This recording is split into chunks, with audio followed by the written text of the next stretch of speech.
Apakah suara saya terdengar nggih? Sudah. Nggih. PPT-nya pun terlihat nggih? Sudah Pak Adi, sudah. Nggih.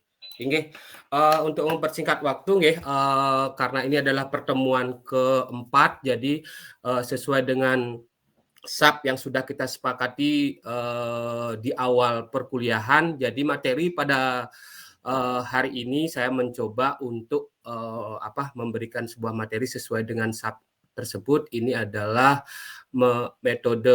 metode desain sama metode pengumpulan data dan analisis. Oke. Kalau kita berbicara metode, terutama dalam metode desain, metode itu adalah sebuah cara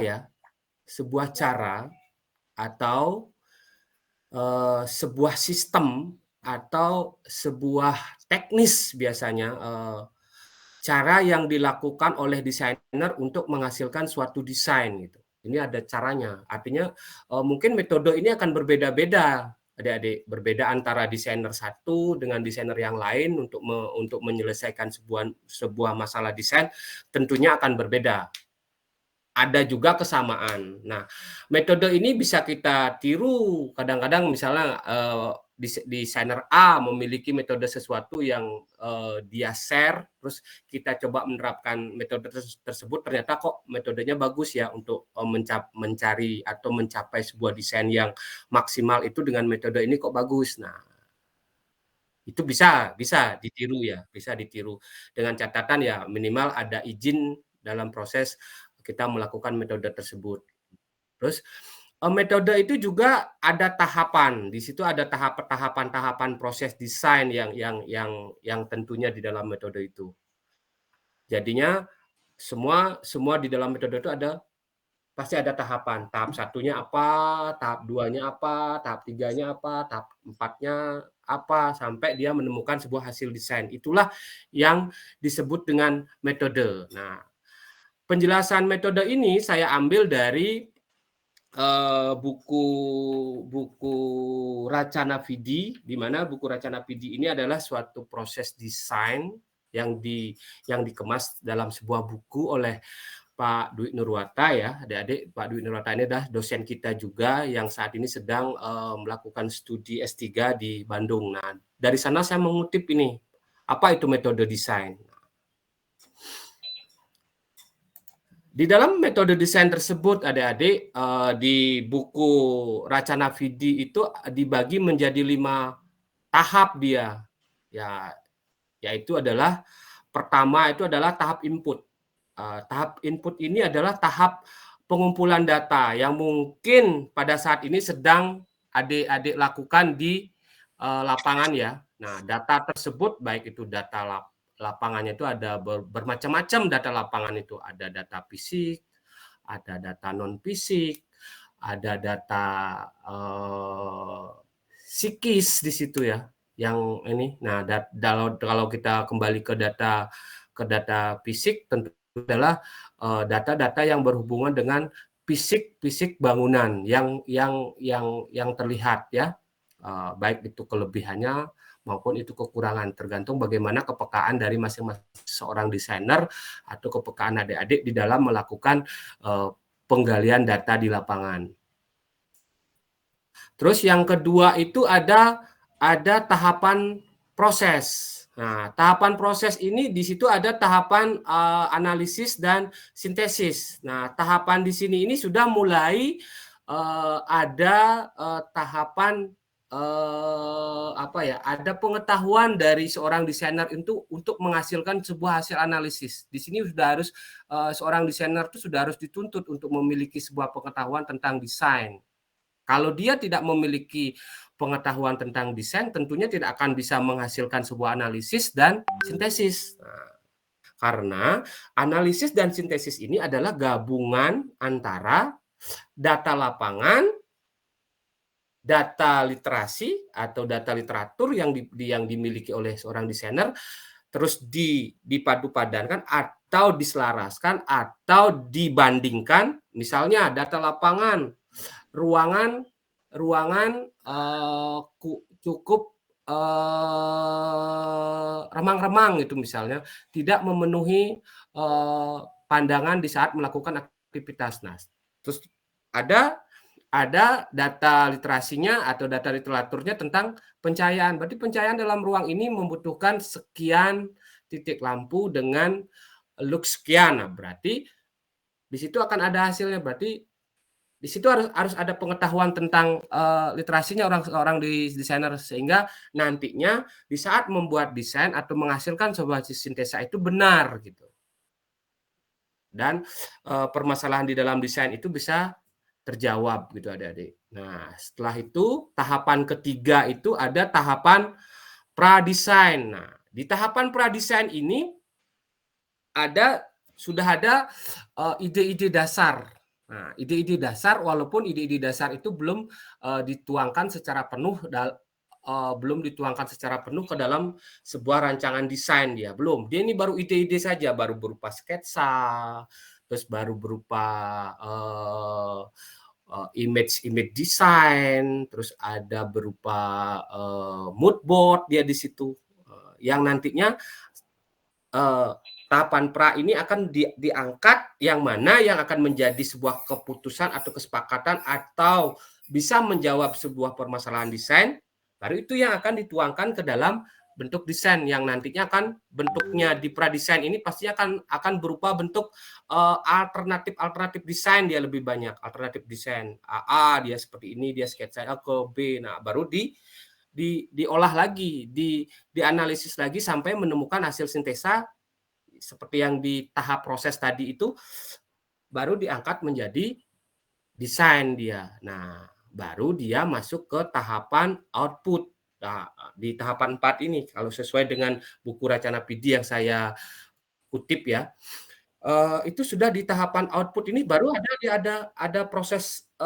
di pradesain itu kita tuangkan ke dalam bentuk gambar desain dia, yang berupa ada gambar denah desain, terus ada denah layoutnya, terus ada gambar potongannya, terus ada gambar tampak depannya, fasatnya, terus ada tampak samping, terus ada gambar potongan, terus ada gambar perspektif, terus ada gambar materialnya, terus ada gambar mechanical electricalnya di situ yang sudah berupa desain dokumen konsep desain dia.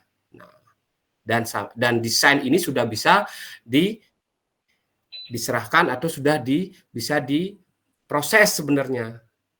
Kalau memang yang ngasih kita desain dia sudah sudah sepakat dengan hasil output desain yang kita hasilkan ini, itu akan sudah bisa untuk diserahkan ke kontraktor. Nah, namun biasanya sebelum diserahkan ke kontraktor itu biasanya akan ada proses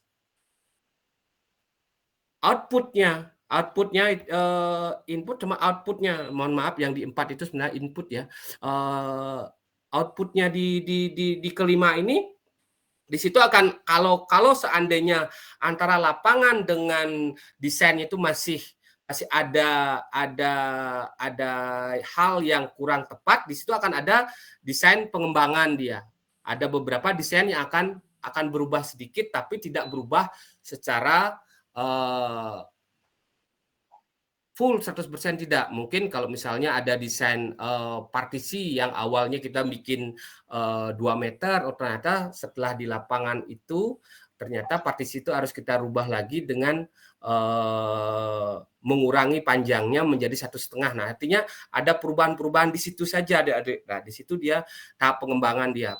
Tahap pengembangan pasti di dalam proses desain atau mewujudkan sebuah desain itu pasti akan melalui tahapan pengembangan desain. Nah, desain itu dikembangkan kembali, dikembangkan ke arah yang lebih kompleks atau dia dikembangkan ke arah yang lebih minim sedikit dia, tergantung dari masukan-masukan dari si pemberi proyek kepada desainer atau antara pemberi proyek, desainer sama pelaksana di lapangan. Nah, kalau di situ masih ada keraguan-keraguan, disitulah ada proses perbaikan desain lagi untuk menyesuaikan agar desain itu menjadi sebuah desain yang sempurna. Terus dari tahapan ke-1, kedua, input, proses, pradesain, output desain konseptual, terus sama output evaluasi atau pengembangan desain itu. Nah, terus baru untuk lanjut ke lebih dalam lagi, baru proses-proses ini yang harus kita alami. Proses ini yang dulu kita kembali jadinya ke awal lagi. Yang proses di mana saat ini sedang adik-adik lakukan di lapangan. Pastinya untuk membuat sebuah proyek pastinya harus ada kasus desain dulu, kasus objeknya dulu ya. Nah, kebetulan karena kasus kita atau proyeknya kita ini adalah interior komersil, tentunya kita harus mencari proyek komersil yang mana kasus itu kan sudah dibagikan kemarin ya, ada salon, ada dealer sepeda motor listrik, ada restoran, terus ada barbershop, apalagi tuh yang lainnya lah. Nah, itu berarti itu di tahapan pertama kasus objek desain ini pasti Anda sudah dapat satu-satu, yang saya rasa sudah dapat lah, karena ada beberapa tugas yang sudah dikumpul, yang sudah mungkin lompatannya sudah cukup ke depan, walaupun masih harus ada perbaikan-perbaikan, mungkin nanti akan ditambahin oleh Pak Prof ya. Tadi saya sempat diskusi dengan Pak Prof ya. Terus di data objek desain ini tentunya ada data lokasi dari kasus tersebut. Terus Anda harus menggali data lingkungannya. Nah, data lingkungannya itu salah satunya adalah di lingkungan tersebut kompetitornya seperti apa, di kanan kirinya seperti apa, di depannya apa, di kirinya apa, bagaimana potensi dari kasus ini kalau dikembangkan desain interiornya lebih jauh, bisa profit nggak, bisa nggak, karena kita kan komersil, pastinya akan mengejar profit gitu loh. Bagaimana nantinya ke depannya dengan situasi lapangannya itu. Makanya data-data tersebut perlu adik-adik gali lebih dalam. Ya, tentunya di dalam tugasnya sudah saya lihat ada ini data lapangannya ini, data site-nya. Terus lokasinya itu di mana, dekat dengan apa, dari jaraknya dari kota seberapa, jaraknya dari itu perlu, karena itu juga menjadi sebuah data market ya, data marketing juga untuk ke konsumen. Oh, ini dekat kok, jadi mengundang untuk konsumen untuk datang ke sana. Terus baru kedua itu kita melangkah ke data fisik interior. Nah, data fisik interior ini mendata existing bangunan, unsur-unsur pembentuk ruangnya, ya, mendata lantainya, bangunannya bentuknya seperti apa, fasadnya seperti apa. Nah, dalam proses mendata ini bisa dilakukan dengan cara datang langsung, terus pengukuran langsung di lapangan, terus dengan dokumentasi juga bisa, dokumentasi foto, terus dengan wawancara juga sangat dibutuhkan di situ ya. Terus ada unsur pembentuk ruangnya, silakan data, lantainya seperti apa, dindingnya seperti apa, plafonnya seperti apa, terus luasan dari ruangnya itu seperti apa, terus data-data fasilitas dari ruang itu apa saja, terus kalau sirkulasi di dalam ruang itu seperti apa, terus ada juga data utilitasnya, pencahayaannya seperti apa, penghawaannya seperti apa, terus mechanical electricalnya dia seperti apa, terus pengamanan evakuasi bila terjadi suatu insiden yang kita tidak duga itu seperti apa, gempa atau misalnya bagaimana jalur evakuasi di tempat tersebut, karena ini adalah ruang publik ya, ruang publik di mana kita mendatangkan banyak orang itu loh, di mana saat orang datang itu juga kita harus memperhatikan keamanan dari orang-orang tersebut, karena orang-orang tersebut itu yang memberikan kita income, karena proyek ini adalah proyek komersil ya. Terus baru Mungkin ini kurang, nanti mungkin bisa ditambahkan sama dosen yang lain.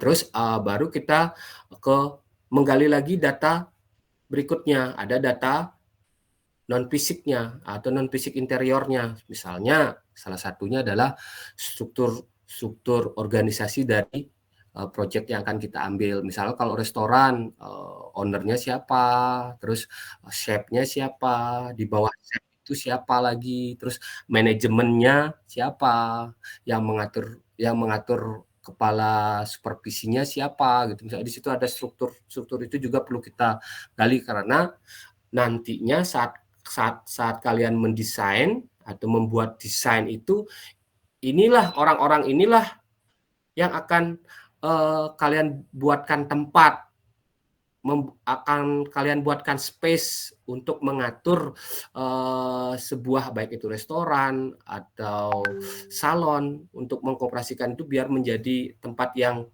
baik gitu loh, tempat yang nyaman gitu loh. Seperti kata Ibu Dayo gitu, saat pertemuan teori yang pertama itu, biar tempat tersebut memiliki kesan dia, biar tempat itu memberikan sesuatu hal yang menarik agar orang itu datang gitu.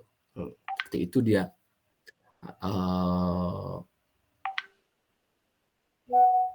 Terus kita juga di situ, adik-adik juga harus mendata pengunjung. Data pengunjungnya itu bisa dibuat di data jam berapa bukanya dari tempat ini, jam berapa bukanya, terus tutupnya jam berapa pengunjung itu datang, terus jam berapa pengunjung ini lebih banyak, jam berapa pengunjung itu sedikit, dan bagaimana jalur pengunjung yang ada di tempat tersebut. Sudah bagus belum?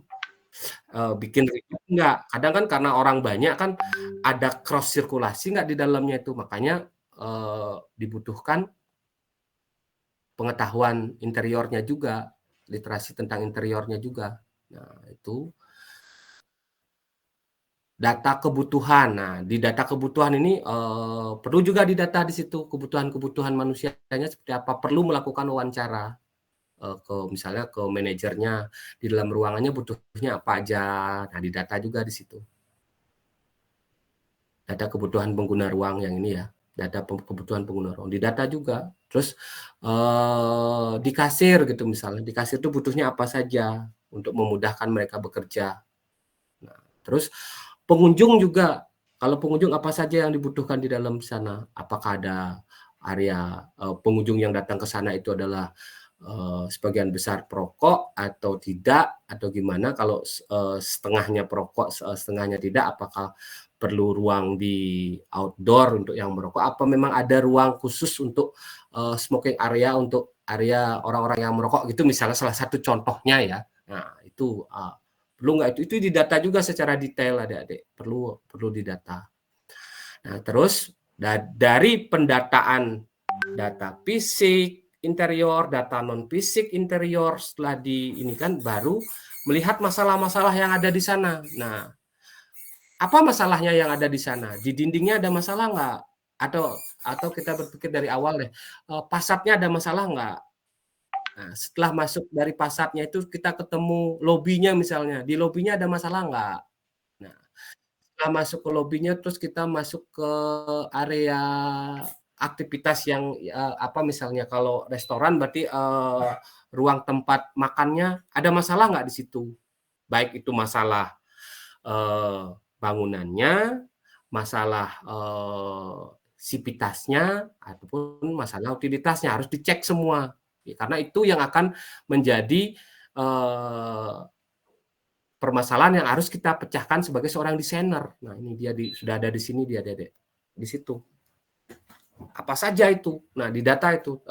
Misalnya lantainya sudah memenuhi nggak kriteria desain? Tidak licin kah atau apa? Nah, karena untuk mencapai biar kita menemukan masalah itu, makanya dibutuhkan data literatur juga. Nah, sembari melihat mendata data fisik dan non fisik dari bangunan, adik-adik juga mendata literatur tentang desain interior yang berhubungan dengan kasus yang diangkat. Kalau memang kasusnya adalah kasus salon, ya otomatis literaturnya tentang literatur salon. Jangan dibalik, kasusnya salon, literaturnya tentang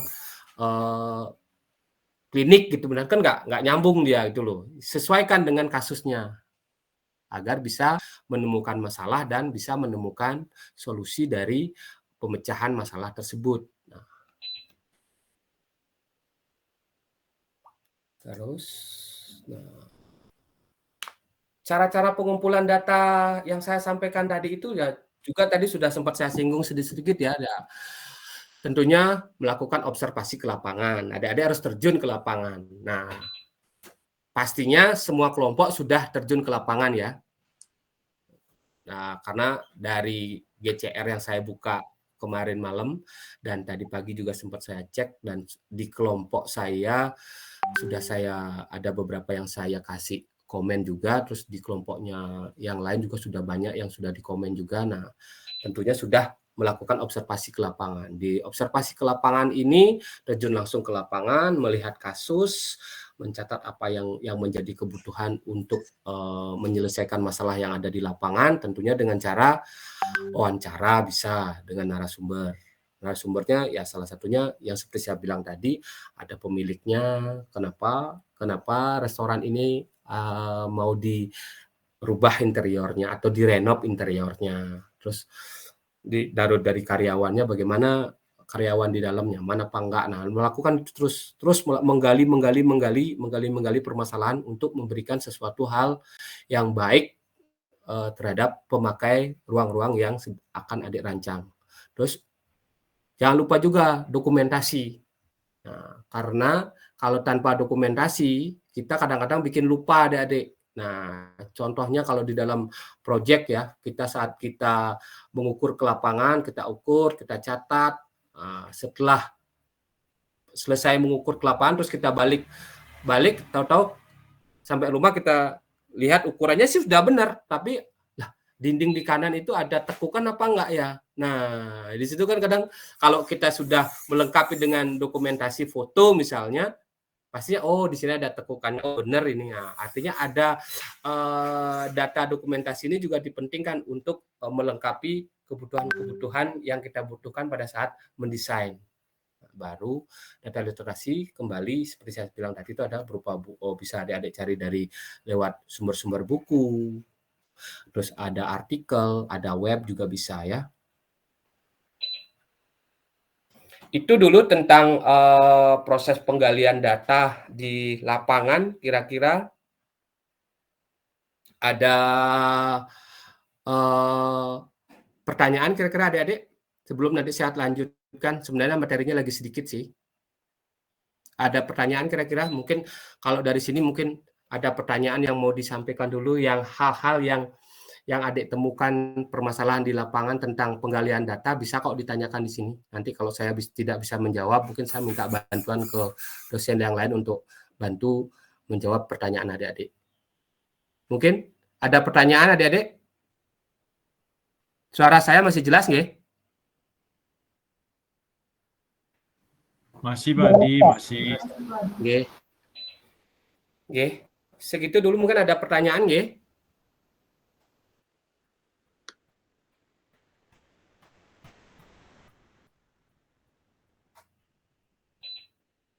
Ada pertanyaan? Kalau tidak ada pertanyaan, mungkin saya lanjut ya. Saya lanjut dengan analisis dan sintesis.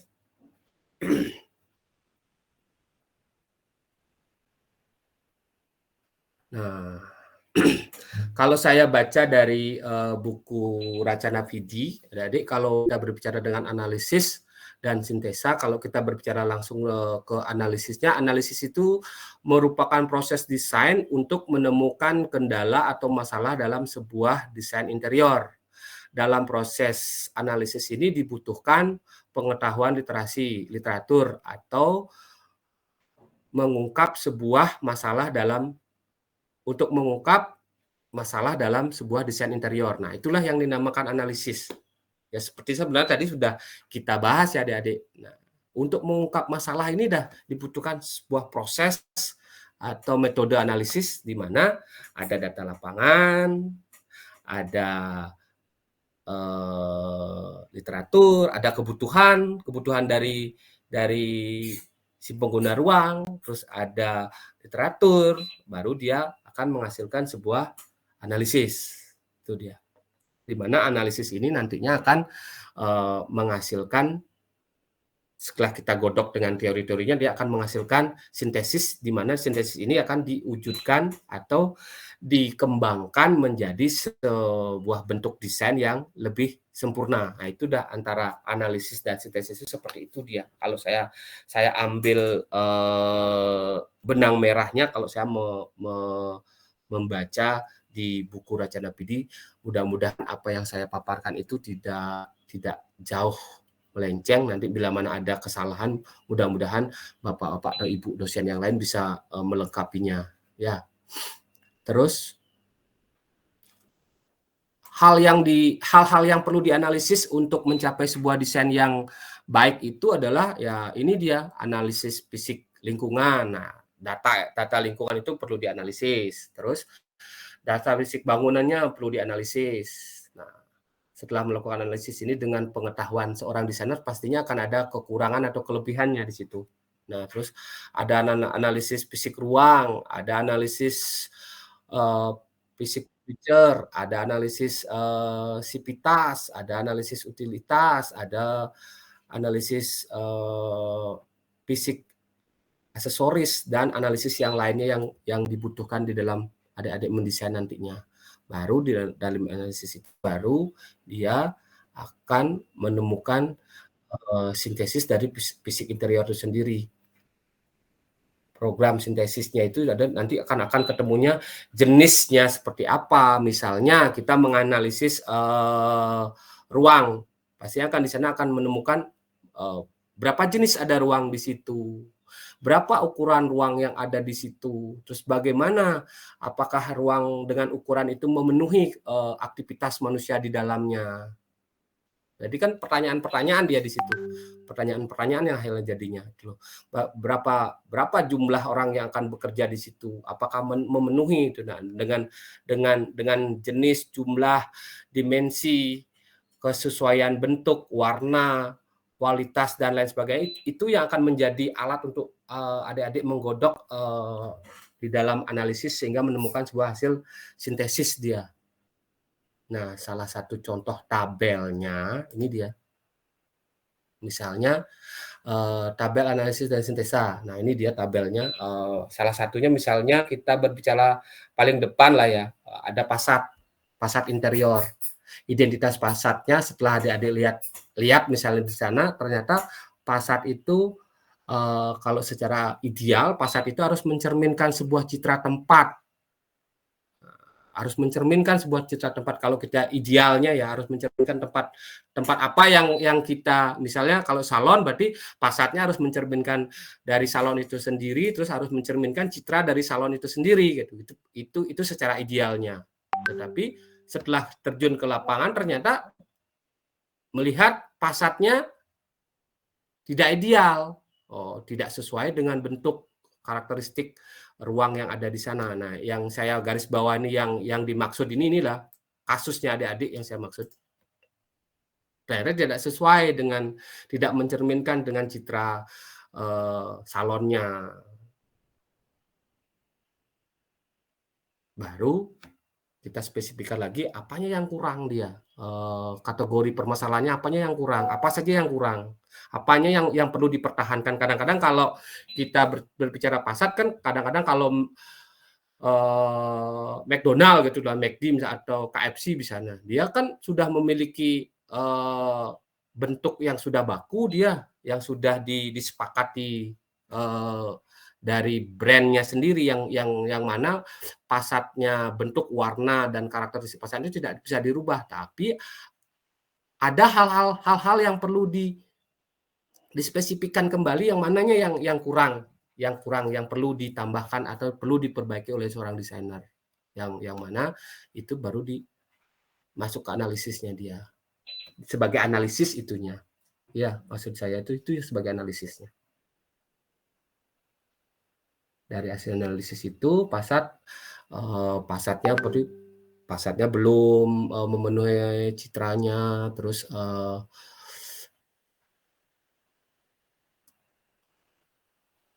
Passatnya belum mencerminkan sebuah citranya, terus Passatnya belum mencerminkan karakteristik dari bangunan yang akan kita buat.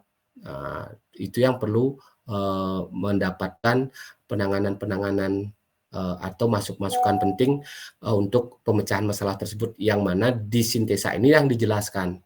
Mananya? Warnanya misalnya kurang, bentuknya kurang, ukurannya kurang, mungkin Passatnya terlalu pendek. Nah, terlihat ya di sintesis, yang mana di sintesis itu yang nanti akan untuk memudahkan adik-adik dalam membuat desain. Kalau memang dia di sintesisnya bahwa Passatnya pendek, berarti di dalam membuat desain berarti perlu dipanjangkan atau perlu dibuat lebih tinggi gitu misalnya. Nah, di situ dia. Ini patokan tabulasi analisis dan sintesis ini yang nantinya akan sebagai kunci untuk kita melihat keberhasilan dari rancangan yang dibuat. Kalau di sintesisnya adalah warnanya tidak sesuai, tapi terus kita lihat desainnya ternyata kok masih menggunakan warna itu, kok berarti kan sintesis sama desain nggak nyambung dia gitu loh adik-adik. Paham ya maksud saya? Berarti nggak nyambung. Terus kalau misalnya di sintesisnya adalah sirkulasi sangat berkelok, terus ternyata setelah dibuat rancangannya kok masih juga menggunakan sirkulasinya berkelok-kelok gitu misalnya. Terus di sintesisnya misalnya furniture tidak cocok untuk menggunakan bentuk-bentuk furniture bulat, tapi setelah kita lihat desainnya kembali kok masih juga dia ada terapan-terapan desain yang bulat, padahal di sintesisnya mengatakan itu tidak perlu dirubah gitu misalnya. Nah, ternyata kok desainnya muncul lagi, berarti kan inilah untuk kita mengukur keberhasilan sebuah desain ya. Itu yang bisa saya jelaskan tentang metode dan data lapangan untuk pagi hari ini. Mungkin sejauh ini kedemun Bapak, mungkin Bapak Prof, Pak Balika, Pak Todi, sama Bu Dayu mungkin bisa menambahkan lebih detail kembali agar tugas-tugas dari mahasiswa bisa dilengkapi untuk mencapai kesempurnaan Pak. Nggih.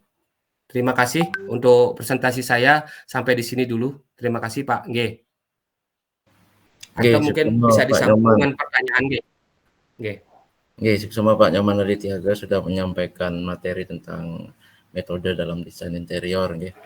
Mungkin kalau dari bapak-bapak yang lain, dari Pak Prof, dari Pak Wayan Balika, atau dari Kak Ayu Andri, kalau memang ada yang ingin ditambahkan, yang persilakan sebelum nanti mahasiswa mengajukan beberapa pertanyaan. Nggih, silakan. Yang nanti aja sedikit sama sekalian mau menambah terkait dengan penyusunan latar belakang di pengantar karya. Nanti Tiang kalau sudah teman-teman selesai, Tiang nanti mengisi sedikit saja, ada 2 PPT akan saya jelaskan, kemudian saya akan masuk ke GCR memberi contoh-contoh terkait bagaimana menyusun latar belakang biar cocok gitu. Silahkan dulu nanti Tiang isi sedikit saja gitu. Nggih Pak Prof. Mungkin dari Pak Wayan Balika mungkin ada. Baik. Mungkin wonten tambahan Pak Wayan, silakan Pak Wayan. Pak Dodi, terima kasih waktunya. Izin Prof dan rekan-rekan yang lain menambahkan materi yang tadi sudah disampaikan oleh Pak Adityaga berkaitan dengan metode dan cara penggalian data di lapangan. Masalah metode, apa yang disampaikan oleh Pak Adi tadi itu bisa kita golongkan ke dalam metode glass box. Nah, kemudian ada satu metode lagi mungkin belum dijelaskan oleh Pak Adi, yaitu metode black box adik-adik. Mungkin adik-adik sering mendengar namanya, apa itu metode glass box dan apa itu metode black box. Kalau metode glass box itu persis seperti yang disampaikan oleh Pak Adi tadi, mulai dari data, kemudian proses, kemudian output Cuman tadi Pak Adi menjelaskan outputnya itu di breakdown lagi, mulai dari gagasan, kemudian output yang kedua adalah konseptual, dan output yang ketiga itu adalah berupa development, pengembangan desain. Jadi kalau kita sederhanakan metode yang disampaikan oleh Pak Adi tadi itu agar lebih mudah untuk mengingatnya, pertama adalah input atau data, kemudian proses, dan yang terakhir output. Itu sederhananya, Adik-adik. Mungkin dengan seperti itu kalian akan gampang mengingatnya. Nah, apa yang disampaikan tadi, yang mulai dari input, proses, dan output itu termasuk di dalam metode Glassbox. Nah, kemudian ada satu metode lagi, kalau kita sebagai seorang desainer tidak mungkin hanya menggunakan satu metode, Adik-adik. Karena ketika kita hanya mengacu kepada satu metode, biasanya Adik-adik, di dalam proses desain itu terkadang ada kegelisahan kita ingin menambahkan sesuatu di dalam desain itu, tapi ini tidak dari awal kita ketahui, Adik-adik.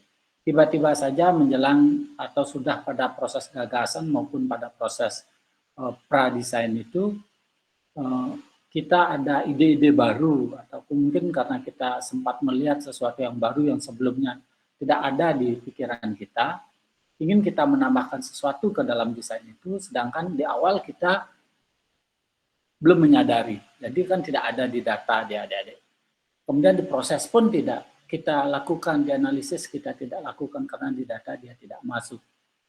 Nah, ini kadang-kadang kalau kita tidak menambahkan ke dalam desain kita itu sebuah metode black box, ini akan menjadi satu masalah. Tapi jika kita sudah menyiapkan satu metode lagi, yaitu metode black box, kita diberikan ruang yang lebih luas untuk menambahkan sesuatu, Adik-adik, yang tidak ada di data, yang tidak ada di analisis, tapi kita tiba-tiba saja secara intuisi bisa menambahkan sesuatu ke dalam desain kita. Jadi ketika kita menambahkan sesuatu, apabila ada pertanyaan, kok ini tidak ada di permasalahan, tidak ada di data, tidak ada di analisis, kok tiba-tiba muncul ada seperti ini. Nah, dengan kita sudah mencantumkan di awal kita menggunakan metode black box, itulah yang membenarkan bahwa apa yang kita tambahkan di akhir desain kita atau malah di pertengahan desain itu, di pertengahan proses desain itu yang memberikan ruang, itu yang memberikan yang melindungi Adik-adik apa yang kita tambahkan. Jadi tidak salah kalau memang kita sudah menambahkan seperti itu. Tapi ketika kita tidak mencantumkan di awal bahwa kita menggunakan metode selain metode Glassbox, kita tidak menggunakan metode Glassbox, ya itu menjadi salah. Kenapa tiba-tiba ada ini? Kenapa tiba-tiba? Kok di proses tidak ada? Kok di data tidak ada? Tiba-tiba saja muncul. Nah, kita tidak bisa berargumen. Nah, itu pentingnya metode black box, ya. Sering juga disebut dengan proses intuisi, ya. Jadi tiba-tiba saja. Metode ini biasanya digunakan oleh seorang seniman, Adik-adik. Jadi seorang seniman cara bekerjanya kadang-kadang tidak mulai dari data. Kadang-kadang begitu dia ada ide langsung saja dia proses, Adik-adik. Nah, kita sebagai seorang desainer memadukan kedua metode ini, Adik-adik.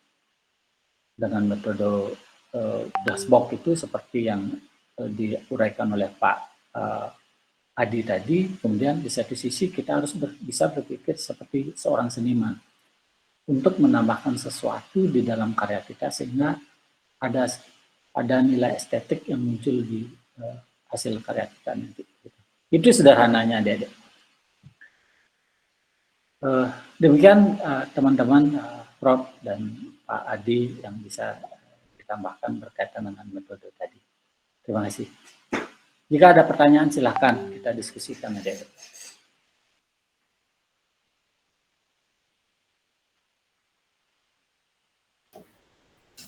Oke, baik semua Pak Wayan.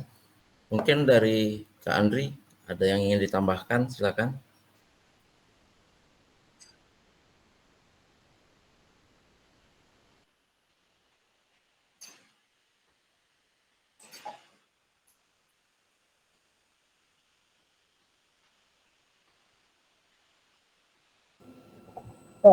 Suaranya jelas ya Pak? Terdengar Dayu. Baik, terima kasih. Izin Prof dan beberapa para dosen lainnya, izin menambahkan ada beberapa hal yang terkadang menjadi kekeliruan dalam pemahaman oleh mahasiswa ketika melakukan metode pengumpulan data dengan metode analisis data. Sering sekali kita ingatkan bahwa pengumpulan data itu jauh berbeda dengan analisis data. Mahasiswa sering masih menggunakan misalnya pengumpulan data, observasi, wawancara sebagai analisisnya. Sedangkan apa yang kita kumpulkan di lapangan, baik kita catat, kita dokumentasikan, kita ukur, kita gambar, itu adalah cara kita untuk mengumpulkan data itu. Seperti yang sudah dijelaskan oleh Pak Adityago. Kita mengobservasinya, kemudian kita melakukan kuesioner, kita melakukan dokumentasi, kita melakukan pengukuran, itu adalah pengumpulan datanya. Sedangkan analisisnya, ranahnya itu tergantung pada pendekatan yang kita gunakan. Kita di desain interior, khususnya di mata kuliah ini, pada lebihnya lebih sering menggunakan metode analisis deskriptif. Tidak ada lagi mahasiswa yang menggunakan kualitatif ataupun kuantitatif, karena itu berbeda. Metode analisis data dengan pendekatan itu berbeda, paradigmanya berbeda. Jadi tidak bisa menggunakan kualitatif atau kuantitatif sebagai analisis data. Nah, inilah yang perlu diperhatikan kembali, dipahami kembali, metode analisis dan pendekatan itu berbeda. Dan beberapa yang dijelaskan juga oleh Pak Balike, itu adalah dari bagaimana metode pengumpulan data itu dilakukan. Yang pada akhirnya nanti kita analisis sesuai dengan pendekatan yang telah kita gunakan. Contoh misalnya, kita di ranah desain interior, khususnya di komersil, karena kita mengumpulkan data dengan cara observasi dan dokumentasi, tidak ada kita melakukan kuesioner, maka kita menganalisisnya dengan cara deskripsi. Kita mendeskripsikan dari data yang adik-adik kumpulkan. Ada data misalnya kayak struktur organisasi. Tidak mungkin kan bagian struktur organisasi itu adik cuman copy paste di Word tanpa adik-adik deskripsikan. Maka perlu dijelaskan bahwa ownernya adalah ini, usianya seperti ini, kemudian pekerjaannya seperti ini. Sama seperti data fisik yang dicontohkan sama Pak Adityago tadi di tabel itu. Jadi data fisik itu adik-adik perlu analisis kembali di dalam tabel. Boleh di dalam tabel, boleh dalam berupa paragraf. Nah, itulah analisisnya gitu. Kalau misalnya adik-adik mau kembangkan lagi dalam proses analisisnya, bisa dijelaskan nanti lagi di bab-bab selanjutnya. Berbeda dengan pendekatan yang kita gunakan, misalnya kalau kuesioner. Kalau kuesioner itu kita perlu ada menanyakan, kita kasih buat pertanyaan, ada namanya alat instrumen, kemudian ada namanya variabel. Itu prosedurnya seperti glassbox, karena dia harus bertahap, ada alat sampai pengujian. Nah, kita di desain interior komersial boleh saja menggunakan itu, hanya saja tahapan itu dilakukan pada jangka waktu yang lama, karena ada trial dan error-nya. Jadi kalau adik-adik misalnya ada kesempatan untuk melakukan penelitian, baru bisa pakai kuesioner yang namanya di pendekatan kuantitatif itu. Jadi jangan sampai ada lagi kita temukan tuh di metode analisis data, kami menggunakan metode analisis data kualitatif, salah. Itu namanya pendekatan.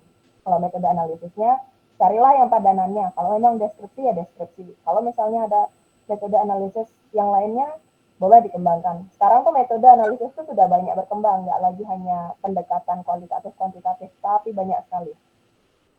Jadi harus tanya-tanya dan dikembangkan. Cukup, Pak? Baik, sama Kak Dayu sudah menyampaikan tambahan. Bentar malih Pak Wayan, Pak Prof, silakan.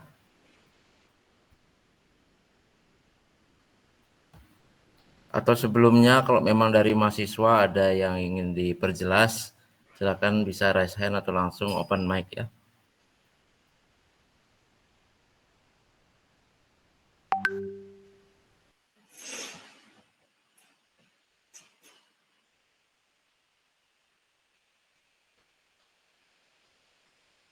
Izin Pak Todi sedikit Oke, silakan Pak Yan. menambahkan terkait dengan penggalian data ya.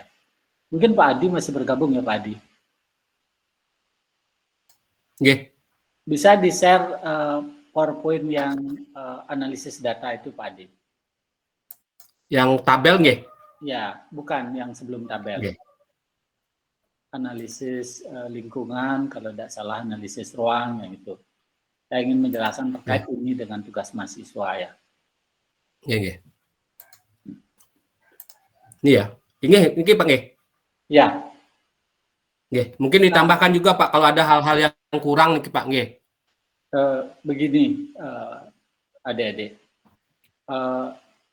Analisis fisik interior ini tergantung dari kasus yang adik-adik ambil ya, adik-adik kembangkan. Ada dua jenis biasanya kalau kita di desain interior adik-adik.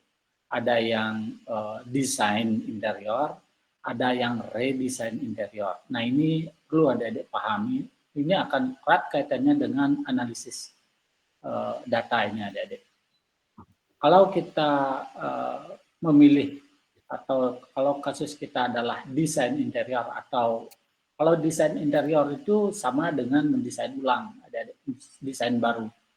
Sama dengan relokasi adik-adik. Kalau relokasi itu padanannya desain, adik-adik, desain baru. Sedangkan kalau redesign, jadi kasusnya tetap di sana, lokasinya tetap di sana, kasusnya sama begitu adik-adik. Jadi cuman meredesign. Nah ketika adik-adik kasusnya adalah redesign, analisisnya seperti ini, seperti yang disampaikan oleh Pak Adi ini, mulai dari analisis fisik lingkungan, kemudian analisis bangunan, analisis fisik ruang, furniture, sivitas, dan seterusnya adik-adik. Kalau ini redesign, kenapa? Karena kita akan memanfaatkan ulang apa yang ada di dalam kasus itu. Contohnya misalnya analisis fisik ruang adik-adik. Karena sebagian dari ruang itu akan kita pergunakan, sebagian dari pembentuk ruang akan kita pergunakan. Kalau menurut analisis itu masih layak dan sesuai dengan konsep yang kita usung, harus kita pertahankan. Apalagi ini ruang komersial adik-adik. Baik, furniture juga begitu. Kalau kita analisis, kalau memungkinkan masih untuk kita manfaatkan, ya, untuk menekan budget, ya kita manfaatkan semaksimal mungkin yang barang-barang yang masih ada. Itu kalau redesign. Berbeda dengan yang desain atau relokasi adik-adik. Kalau relokasi atau desain baru adik-adik, kita tidak perlu menganalisis ruang di sana. Kita tidak perlu menganalisis furniture di sana karena tidak ada furniture, tidak ada ruang di sana adik-adik. Yang ada di sana adalah lingkungan yang perlu kita analisis. Yang kedua, struktur bangunan perlu kita analisis adik-adik. Sedangkan kalau fasadnya kita sendiri yang nanti akan membuat desainnya sesuai dengan konsep yang kita usung, sesuai dengan sensasi yang ingin kita tawarkan. Ruang juga demikian.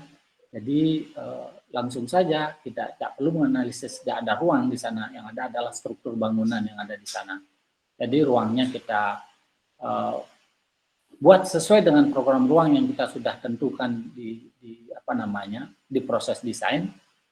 Nanti ruangnya apa yang kita hasilkan dalam program ruang, itulah ruang yang akan kita desain adik-adik. Jadi tidak ada analisis ruang di sana. Furniture juga tidak ada analisis di sana. Kita buat furniture yang baru sesuai dengan konsep yang akan kita kembangkan. Begitu. Tapi tetap sivitas, utilitas aksesoris itu, kalau aksesoris tidak ada. Kalau sivitas tetap kita analisis karena itu merupakan data awal adik-adik. Nah, terkait dengan sivitas adik-adik, kita buat yang seideal mungkin adik-adik, sesuai dengan sesuai dengan literatur. Kalau adik-adik memanfaatkan sivitas itu sesuai dengan struktur organisasi yang dimiliki oleh kasus yang adik-adik tangani, tidak menyelesaikan masalah adik-adik. Justru kita yang akan mencarikan suatu struktur yang ideal buat satu usaha komersial itu apa saja. Taruhlah misalnya di sini restoran adik-adik. Mungkin kasus yang adik-adik ambil di sana, di dalam struktur organisasinya cuma ada owner langsung sebagai direktur misalnya. Setelah itu ada kasir, ada waiter, ada chef, dan itu saja. Tapi kalau kita lihat di dalam literatur, sebuah restoran yang ideal itu mungkin ada, selain ada direktur, ada master chef-nya, ada pembantu chef-nya, ada waiter, ada kasir, dan seterusnya. Cari yang paling ideal di sana adik-adik, itu yang adik-adik tawarkan, sehingga dengan itu kita akan mendapatkan suatu ruang restoran yang ideal, yang betul-betul fungsional adik-adik. Dari sana kita berangkat. Tapi ketika adik-adik mengikuti struktur yang ada, apalagi strukturnya sederhana, seperti yang kasus diambil di restoran, rumah makan Padang itu, ya cuma ada pemilik, kemudian dia langsung sebagai kasir, dia langsung sebagai chef. Nah itu yang kalau itu kita ikuti tidak menyelesaikan masalah, tetap saja dia akhirnya seperti itu adik-adik. Nah, padahal adik-adik sudah menemukan masalahnya kurang ini, tapi ketika kita kemudian di dalam membuat program ruang mengikuti struktur yang sudah ada, jadi masalahnya berkutat masih di sana dia. Kita harus carikan sebuah struktur yang ideal buat sebuah restoran Padang yang ideal itu seperti apa itu. Nah, itu yang bisa Bapak sampaikan terkait dengan analisis data fisik interior ini adik-adik. Jadi ingat, pastikan dulu apakah kasus adik-adik itu redesign apa relokasi. Kalau redesign seperti ini analisisnya, harus semua adik-adik analisis untuk menentukan apakah masih bisa digunakan atau tidak. Kalau memang relokasi, cukup yang adik-adik analisis fisik lingkungan, struktur bangunan, sivitas. Nanti kalau utilitas sekaligus kita dapat dari lingkungan itu adik-adik. Apakah lingkungannya penghawaannya sudah bagus di sana? Apakah kita menggunakan penghawaan alami atau buatan? Dari analisis lingkungan itu kita bisa menentukan utilitasnya. Itu juga dengan pencahayaan, kemudian dengan akustik dan aromanya adik-adik. Kalau memang di kasus itu letaknya cukup umpamanya di daerah yang sejuk, kemudian lingkungannya asri, kemudian tidak ada bau-bau sumber bau yang menyengat di sekitarnya, ya mungkin bisa kita manfaatkan seluruh utilitas itu alami, begitu adik-adik. Yang itu yang bisa ditambahkan terkait dengan analisis fisik interior ini. Demikian rekan-rekan Prof yang bisa ditambahkan. Terima kasih. Kalau ada pertanyaan kita diskusikan. Oke. Ini juga menjadi beberapa catatan yang mungkin belum sempat disampaikan tentang desain dan redesign itu. Jadi metodenya sedikit berbeda memang karena apa yang kita ambil kemudian kita cari datanya dan kita analisis itu ada sedikit perbedaan antara desain dan redesign. Jadi beberapa mahasiswa juga sempat menanyakan tentang hal ini kemarin dan mungkin sekarang dengan penjelasan yang sudah disampaikan Pak Wayan bisa lebih memberikan wawasan bagi para mahasiswa. Ya. Baik, mungkin dari Pak Prof. Silakan Pak Prof. Nggih. Jadi nanti ada setelah saya menjelaskan terkait dengan penjelasan tadi metode, kemudian nanti akan saya izin untuk menyampaikan Google Classroom. Ya, saya akan tampilkan di sini, kemudian ada PPT. Jadi ini bisa untuk semua nanti ketika semua mahasiswa maksudnya ketika membuat pengantar karya yang akan disetorkan biar bagus dia di latar belakang sama rumusan masalahnya gitu. Nah, yang pertama adalah terkait pendataan yang sudah disampaikan tadi sama Pak Adi dan juga Pak Balika dan Hudayu ya, dan juga Pak Todi. Jadi yang menjadi catatan adalah buat adik-adik sekalian, bagaimana pendataan-pendataan itu kemudian diterjemahkan ke dalam desain interior.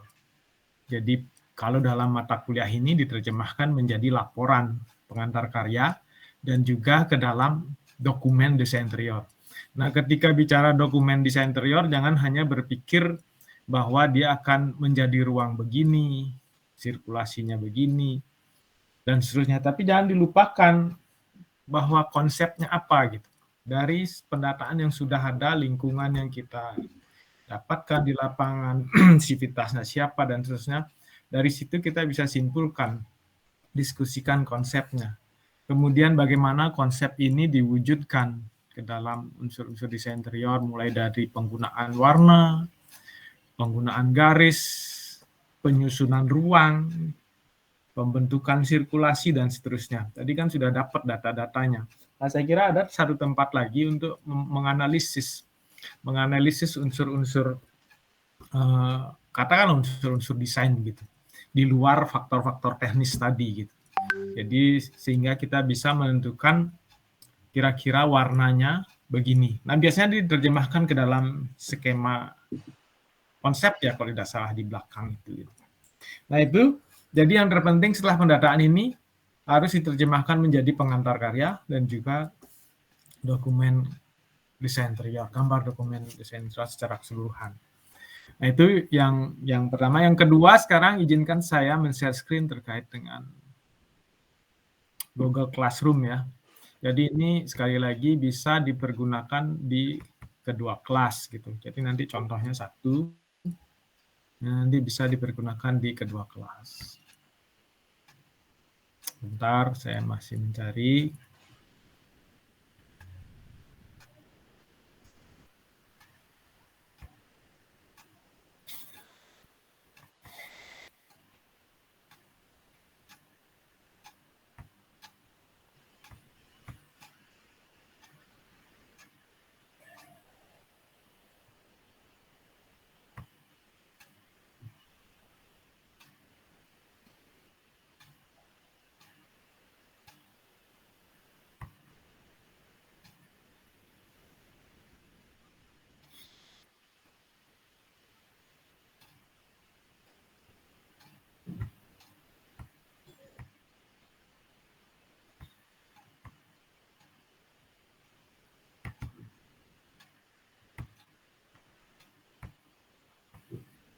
Bentar, nggak mau bagi.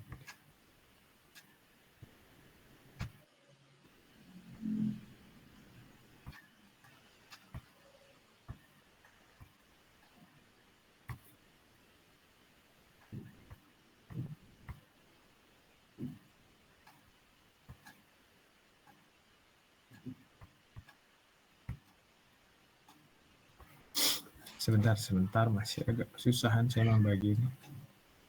Mengeluarkan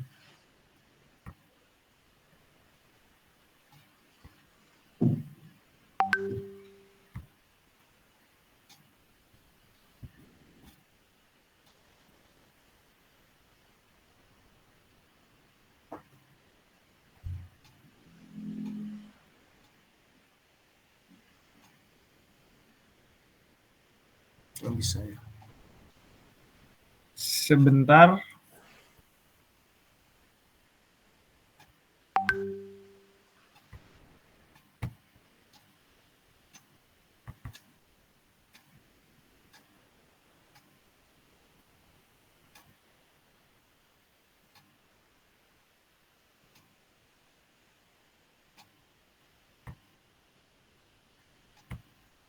Nah, ini. Sudah terlihat? Masih loading, Prof. Ya, sudah. Si loading ya? Sudah. Ini saudara-saudara, ini adik-adik sekalian, jadi ini sudah kita cek di yang sudah mengumpulkan. Jadi mohon nanti adik-adik yang belum menyetor, setorkan sehingga kita bisa evaluasi gitu ya. Nah ini yang saya maksudkan tadi, sinkronisasi di latar belakang dengan rumusan masalah. Ini kan judulnya adalah desain interior dealer motor listrik gitu misalnya ya. Tapi ini pertanyaannya yang harus juga diperhatikan di rumusan masalah. Di mana saja kota yang sudah banyak menggunakan, jadi hubungannya dengan judul kita apa gitu. Nah itu yang hati-hati ya. Oleh karena itu susunannya nanti sebentar akan saya bagi PPT untuk menyusun yang bagus gitu. Nah kalau ini misalnya judulnya adalah ini desain interior dealer motor listrik gitu misalnya kan. Ya tentu penjelasannya apa itu motor listrik, kemudian motor listrik ini akan dibuatkan desain interior dengan konsep apa gitu, dengan konsep menerjemahkan konsep ini di unsur-unsur interior di mana saja gitu. Misalnya konsep minimalis akan diwujudkan dengan warna-warna apa gitu, kemudian dengan ruang-ruang yang terhubung satu sama lain dan seterusnya. Sesuai dengan data seperti tadi saya sampaikan, sesuai dengan analisis dihasilkan, sesuai dengan pendataan kemudian dianalisis hasilnya dan disimpulkan bahwa ruang misalnya, ruang dengan konsep minimalis harus terhubung satu sama lain. Nah, gitu kan. Jadi itu pengantar karyanya dengan konsep minimalis dengan hubungan antar ruang yang dapat terhubung satu sama lain dengan warna-warna soft gitu misalnya. Sehingga kalau penjelasannya itu di latar belakang, jadi pertama itu apa mobil, listrik, motor listrik, kemudian apa desain interior, kemudian konsep cara menerjemahkan motor listrik, showroom motor listrik ini ke dalam desain interior bagaimana gitu. Sehingga rumusan masalahnya kan kalau menurut saya di tingkat ini cukup bagaimana menerjemahkan aplikasi implementasi konsep minimalis pada desain interior showroom motor listrik itu cukup ya. Sehingga tidak aneh-aneh begini pertanyaannya. Atau begini, apa yang adik-adik tulis di rumusan masalah ini yang relevan harus dijelaskan di latar belakang. Jadi tidak ada latar belakang yang tiba-tiba muncul, rumusan masalah yang muncul tanpa ada dibahas di latar belakang sehingga ada kecocokan. Apa yang kita bahas di latar belakang harus tercermin di judul gitu loh. Ya, ini misalnya sudah diberikan tanggapan-tanggapan nanti di revisi gitu ya. Ini juga sudah ada tanggapan-tanggapan dari dosen lain. Sehingga sangat bagus menurut saya ketika nanti konsultasinya di sini. Dan kalau perlu nanti kita ketemu. Gitu loh. Ada yang juga sudah diisi oleh beberapa teman dosen gitu. Jadi ada 2. Tidak ada semuanya. Nah ini Yunita Dewi misalnya. Sudah muncul ya? Belum. Nah ini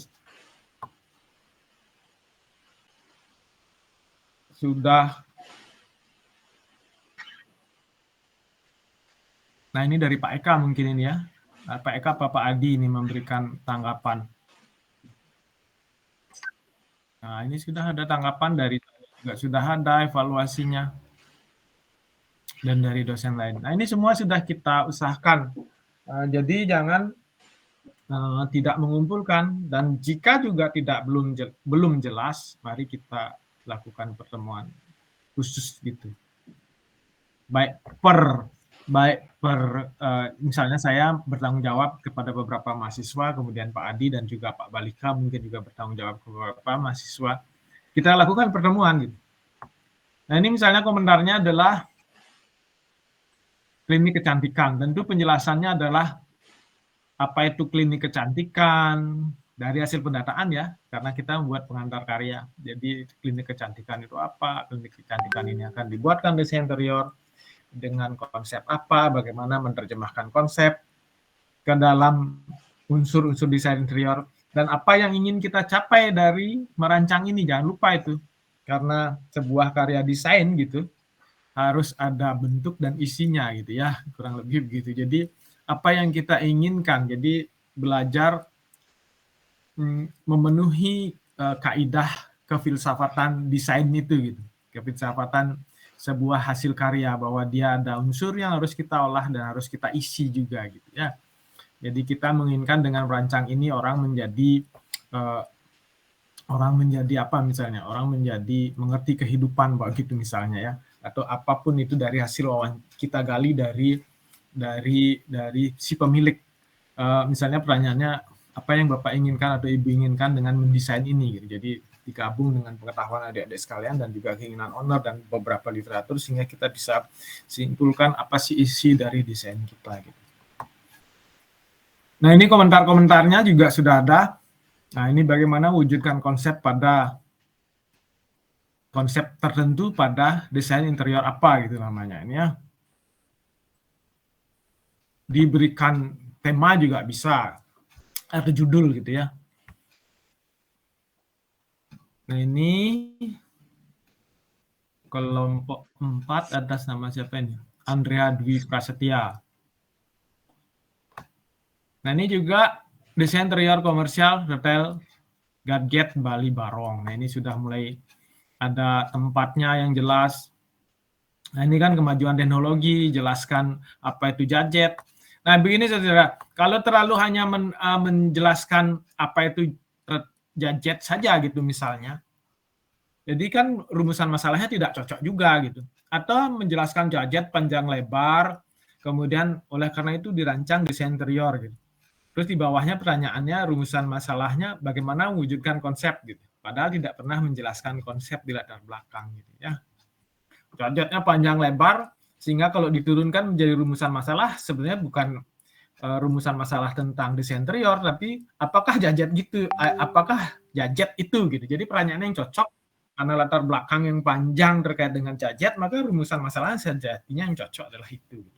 Nah, ini sudah diperiksa oleh Eka Jaya juga. Nah, ini. Nah, Pak Eka Jaya juga sudah memberikan tanggapan. Dan juga demikian Pak Adi ya. Jadi akan kita berikan tanggapan semuanya sesuai dengan ini. Jadi manfaatkan kesempatan ini dengan bagus ya buat yang lain-lain juga. Nah, ini masih kosong. Ihsan Fadilah. Nah, ini Cok Istri. Dadan belum ya? Nah, ini Cok Istri. Nah, ini juga sudah diberikan tanggapan, silahkan direvisi. Seperti Bu Dayu Yogi kemarin menyampaikan, jangan hanya copy paste, banyak itu yang copy paste. Nah, ini sudah kita periksa satu-satu. Jadi data-data itu sampai kepada, nah ini analisis-analisis diteruskan sampai kepada semuanya. Ingat saudara-saudara bahwa kita hanya bertemu lagi 4 kali, dan setelah pertemuan ke-9 saudara harus presentasi ya.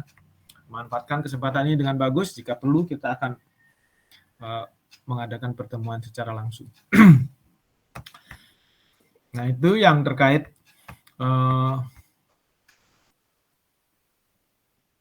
ada di GCR. Dan sekarang saya simpulkan.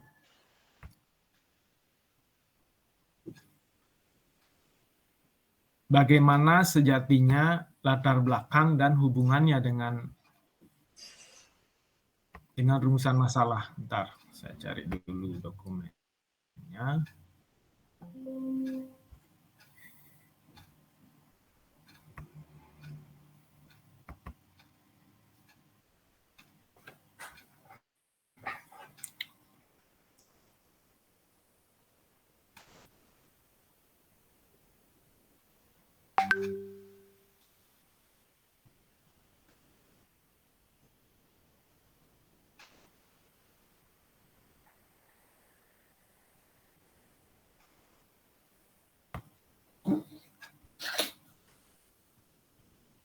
Sudah terlihat ya? Sudah ya?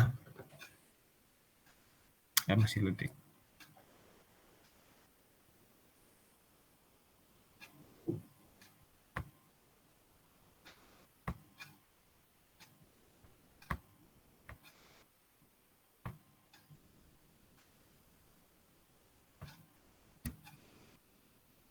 Sudah terlihat nih Pak Barika? Belum anu, ada Sampun, Pak. Sampun Pak Prof. Sampun, Sampun. nggih. mana sekosong ininya. Coba yang kedua Pak. Masih kosong terlihat Pak Yan ya? Ininya masih kosong dia, PPT-nya. Coba yang kedua, PPT keduanya. Yang di bawahnya Pak. Oke teman.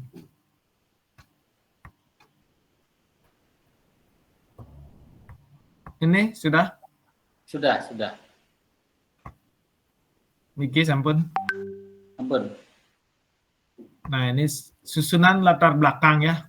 Di latar belakang itu apa seharusnya saudara isi. Nah, ini misalnya judulnya desain interior dealer motor listrik. Atau bisa juga judulnya dibeginikan. Jadi lebih agak kalau saudara kan sudah punya konsep gitu. Ataupun kalaupun tidak konsep gitu bisa juga. Misalnya repetisi garis. Repetisi garis atau apa gitu. Repetisi garis pada desain interior. Jadi mengambil salah satu unsur desain interior dari unsur desain interior yang kita ekspos besar-besaran gitu misalnya dari semua unsur, bisa garis, warna, penggunaan warna seram pada desain interior apa gitu, atau penggunaan pola Bali tradisional pada desain interior. Itu yang kita akan ekspos besar-besaran atau jadikan unggulan pada desain interior kita gitu, berdasarkan kepada data-data yang sudah kita gali sebelumnya. Jadi kita membuat nanti judul rancangan kita menjadi begitu. Atau yang paling umum biasanya kan dipakai konsep gitu. Konsep tradisional pada desain interior dealer motor listrik di Jalan Diponegoro Denpasar. Nah, latar belakangnya tentu kita harus menjelaskan latar belakang dealer motor itu apa, kemudian dealer motor listrik itu bagaimana. Nah, ini yang saya jelaskan tadi adik-adik sekalian. Kalau kita terlalu banyak menjelaskan terkait dengan ini dan belum segera menerjemahkan kira-kira apa itu dealer motoring ke dalam desain penjelasan desain interior, maka rumusan masalahnya lebih cocok tentang dealer motor gitu misalnya. Apa yang dimaksud dengan dealer motor listrik gitu, atau apa motor listrik, kan begitu jadinya. Tidak mau dengan rumusan masalah yang tidak mau sesuai dengan penjelasan-penjelasan yang ada di belakangnya, bahwa kita nanti akan menjelaskan lokasi dealer motor itu, utilitas yang ada, kemudian terjemahan konsep dan gambar-gambar semua tentang desain interior kan gitu. Oleh karena itu segera tambahkan penjelasan bagaimana dealer motor listrik ini akan dirancang menjadi desain interior dengan konsep apa gitu, dengan memakai unsur-unsur dominan apa. Dan yang terakhir yang terpenting seperti tadi penjelasan saya tadi, dengan mendesain ini apa yang kita inginkan gitu. Meningkatkan penjualan gitu misalnya. Itu isinya. Memperkenalkan motor listrik lebih banyak kepada masyarakat. Misalnya, itu isi dari desain kita. Memperkenalkan motor listrik kepada masyarakat. Memperkenalkan ada tuh yang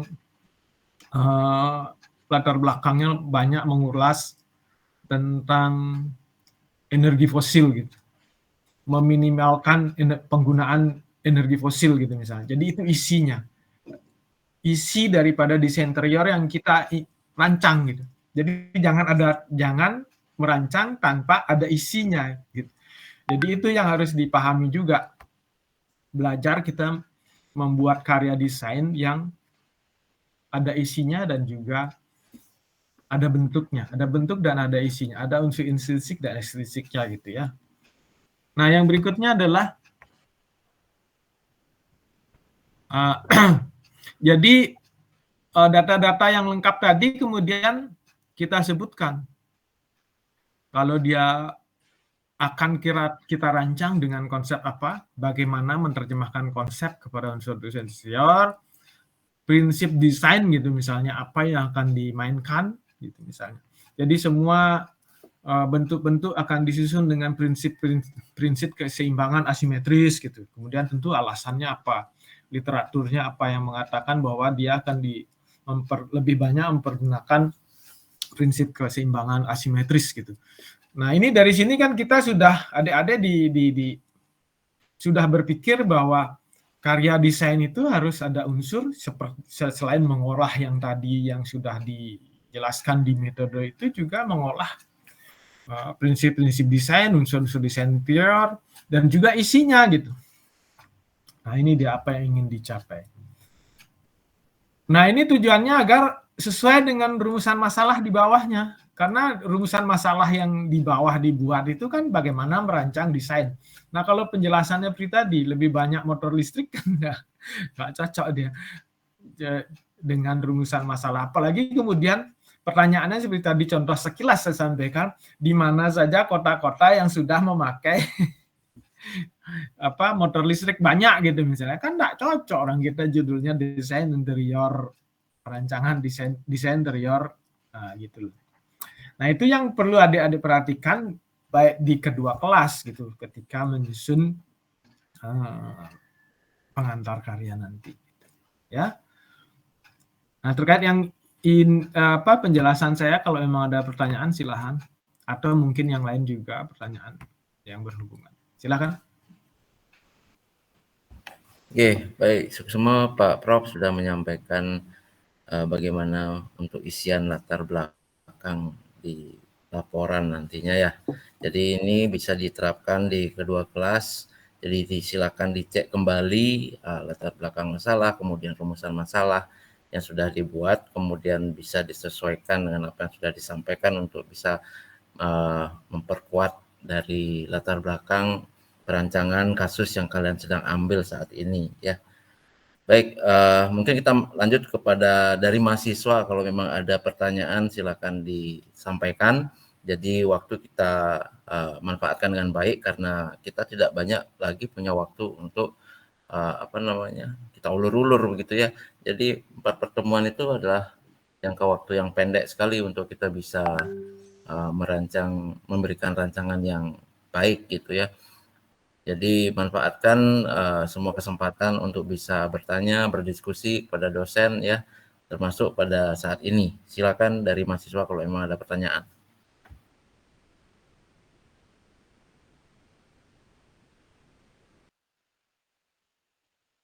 Silakan dari teman-teman mahasiswa kalau ada yang mau dipertanyakan dari pemaparan pertama, kedua, ketiga, terus kalau memang ada hal-hal yang perlu kalian pertanyakan untuk melengkapi proses penggalian data dan analisis data untuk menghasilkan sebuah sintesis, silakan ditanyakan dulu karena waktunya seperti yang dibilang Pak Dodi itu waktu kita tidak panjang untuk membuat desain nanti, Dek.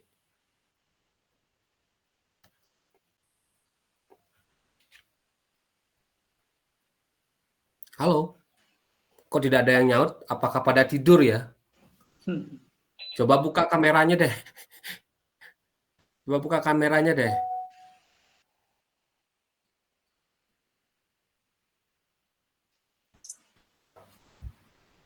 Apakah sudah jelas ya yang disampaikan oleh para dosen tadi?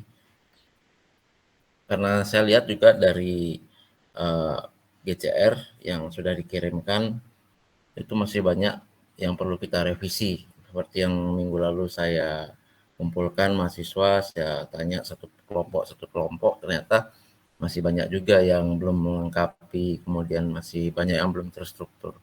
Nah ini tentunya akan menjadi bahan evaluasi kita, sehingga kita berusaha untuk memberikan informasi terlebih dahulu agar kalian itu bisa untuk melanjutkan dengan lebih baik dan tidak ada keraguan istilahnya begitu ya.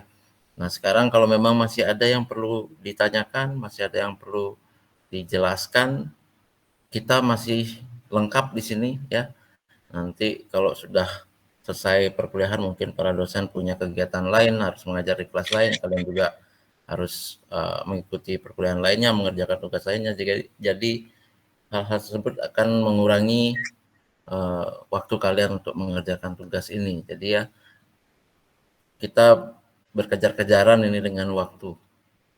Jadi manfaatkan sebaik-baiknya waktu yang kita miliki ya, agar nanti ketika kalian mengerjakan tidak ada keraguan lagi, semua jelas, clear, dan kalian bisa menghasilkan output yang terbaik.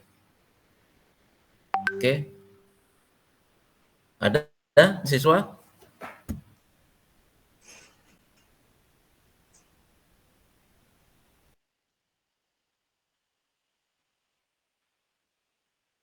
Silakan yang mau bertanya, dibuka mic-nya langsung atau di raise hand, silakan.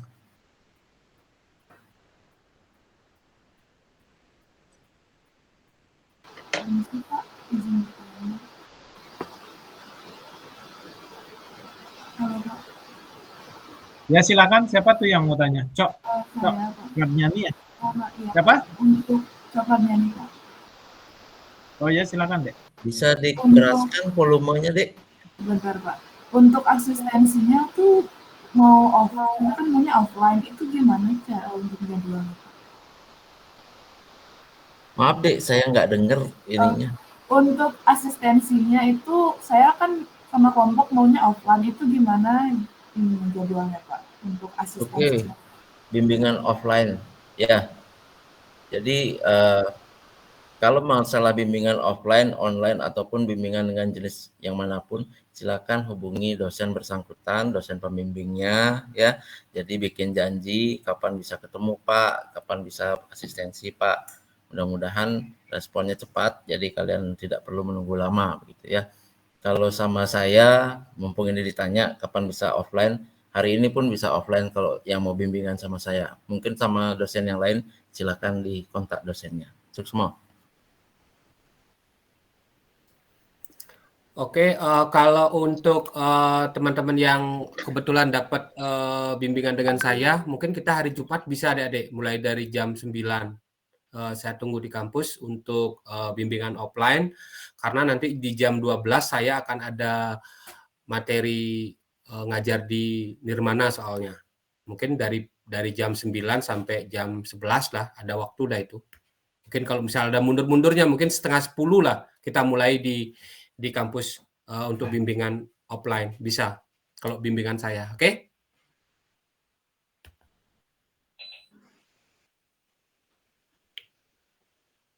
Baik Pak Adi, terima kasih.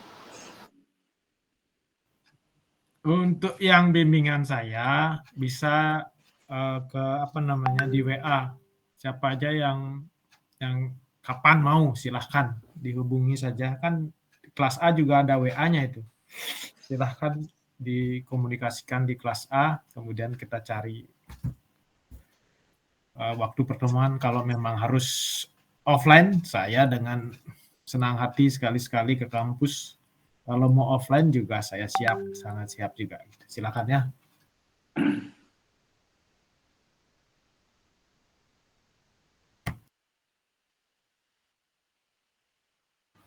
Baik ya, jadi demikian adik-adik. Jadi kalau memang mau offline ketemu langsung sama dosennya agar lebih jelas, karena mungkin kalau melalui online serapannya mungkin lebih rendah ketimbang kita harus tetap muka secara langsung, lebih enak mungkin begitu ya. Jadi silakan dihubungi dosennya melalui WA boleh. Jadi kapan tentukan jamnya, harinya, karena kita semua masing-masing punya agenda juga begitu ya. Mudah-mudahan bisa ketemu. Silakan kalau ada yang lain, terutama terkait dengan materi metode ya. Metode ini kadang-kadang ya kalau kita di desainer ada yang istilahnya ada yang menggunakan metode itu memang secara benar runtut dari depan ke belakang, tapi juga ada yang kasusnya dari belakang ke depan, ada juga seperti itu ya. Jadi sudah jadi duluan desainnya, kemudian baru ke depan kembali lagi menyocokkan begitu, itu kadang-kadang ya terjadi begitu. Nah, kita maunya kalian itu menggunakan metode dengan benar dulu ya, dengan benar runtut dari depan ke belakang sehingga hasilnya dapat dipertanggungjawabkan begitu ya. Jadi apa yang sudah disampaikan oleh dosen-dosen yang tadi Itu runtutan dari awal sampai menghasilkan output ya. Jangan kita punya output dulu baru kita mikir metode begitu ya. Oke, kira-kira gimana Dek? Tidak ada pertanyaan? Mungkin Bapak dosen lainnya atau Kak Andri mau tambahkan? Yang sedikit Pak Bapak Prof, tadi. silakan. Adik-adik sekalian perlu dimaklumi kenapa kemudian kita menggabungkan kedua kelas menjadi satu gitu.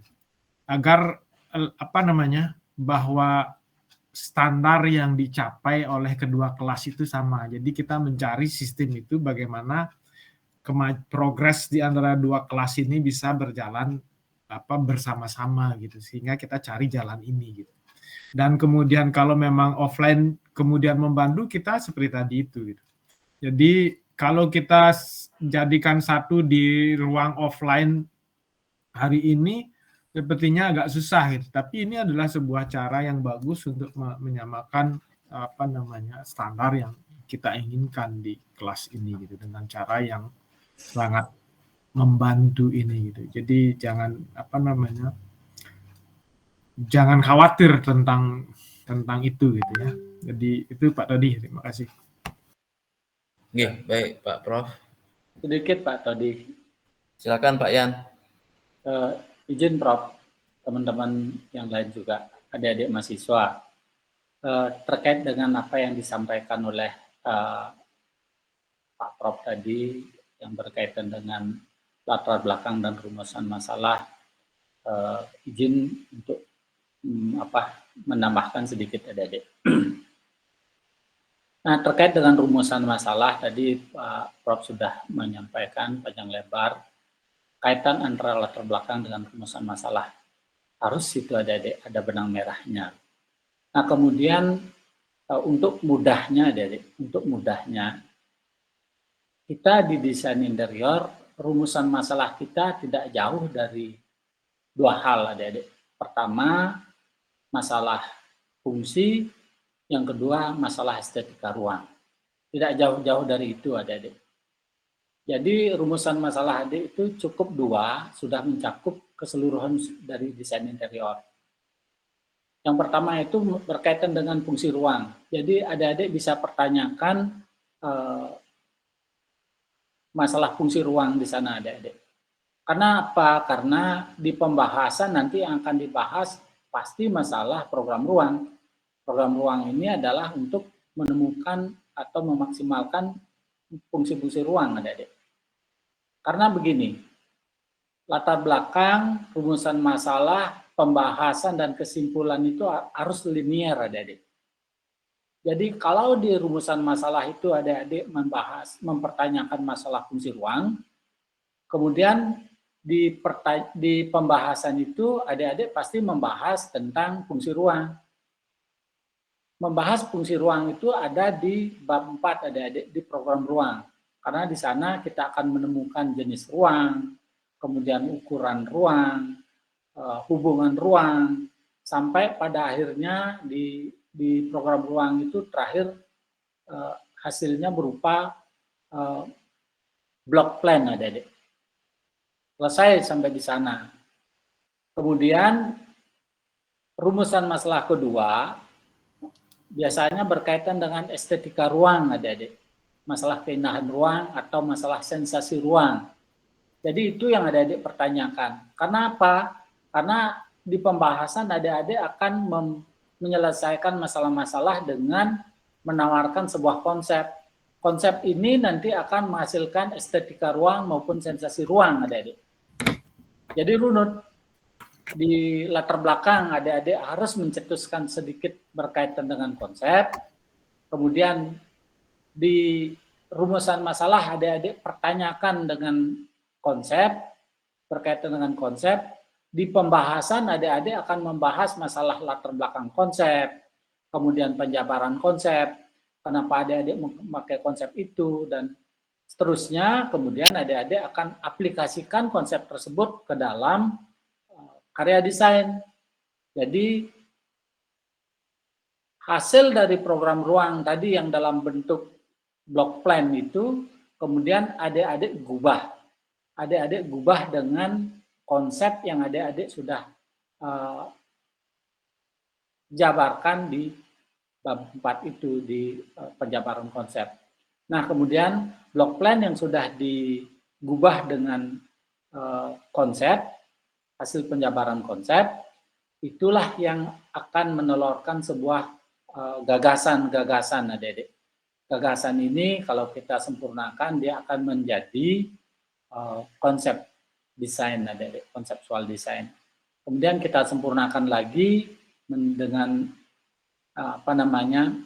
development, bisa kita eksekusi atau kita wujudkan.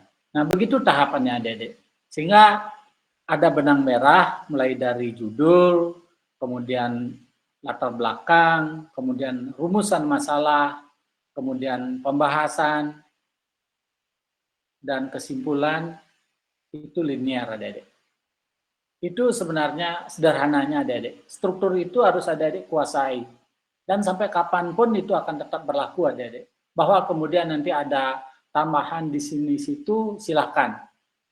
Sebagai pendukung saja, tapi strukturnya memang sederhana seperti itu adik-adik. Jadi tidak mungkin nanti di rumusan masalah kita keluar dari kedua pertanyaan tadi adik-adik. Kalau masalah kenyamanan, masalah kriteria desain itu tidak perlu dipertanyakan. Karena itu harus, setiap di hasil desain itu harus memenuhi kriteria khusus, kriteria umum dan kriteria khusus adik-adik. Jadi tidak perlu dipertanyakan itu. Jadi harus sudah dia memenuhi itu. Begitu. Yang perlu adik-adik pertanyakan di sana adalah tentang fungsi ruang dan masalah estetika ruang atau sensasi ruang.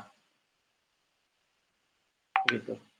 Kurang lebihnya seperti itu adik-adik, ya silakan nanti di dalam proses penyelesaian tugas, mari kita ketemu lagi, kita bimbingan. Terserah adik mau bimbingan offline, mau bimbingan online, silakan. Hubungi masing-masing dosen, pasti akan bersedia untuk memberikan bimbingan adik-adik. Tidak kecuali dengan saya, kalau memang ada yang mau bimbingan, silakan. Hubungi, ya kita bikin janji kalau offline ada kapan dan di mana. Demikian yang bisa ditambahkan Pak Dodi dan adik-adik sekalian. Kalau ada pertanyaan, silahkan. Oke, baik, semua Pak Yan sudah menambahkan. Silakan dari mahasiswa untuk yang ini ditanyakan.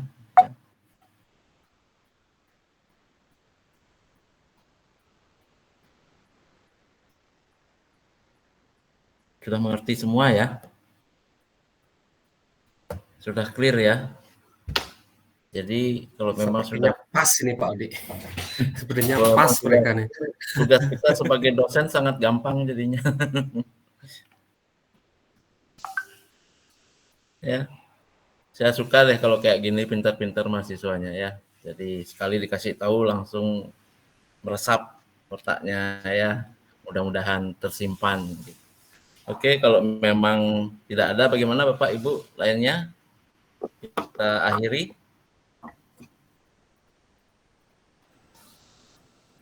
Ya, silakan Pak.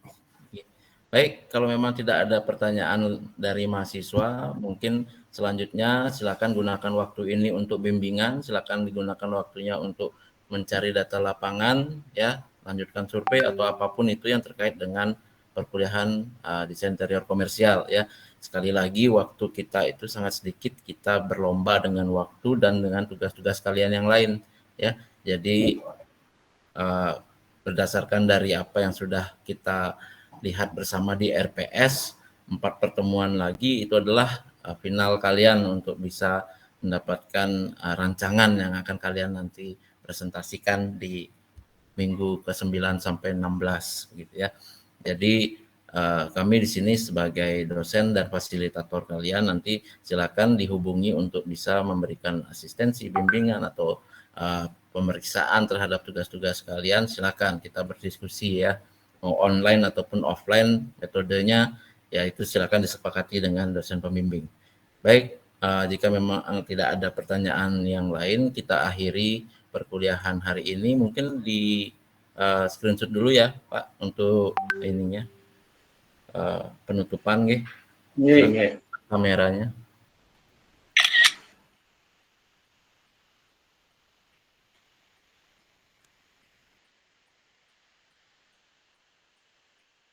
Silakan adik-adik, kameranya diaktifkan.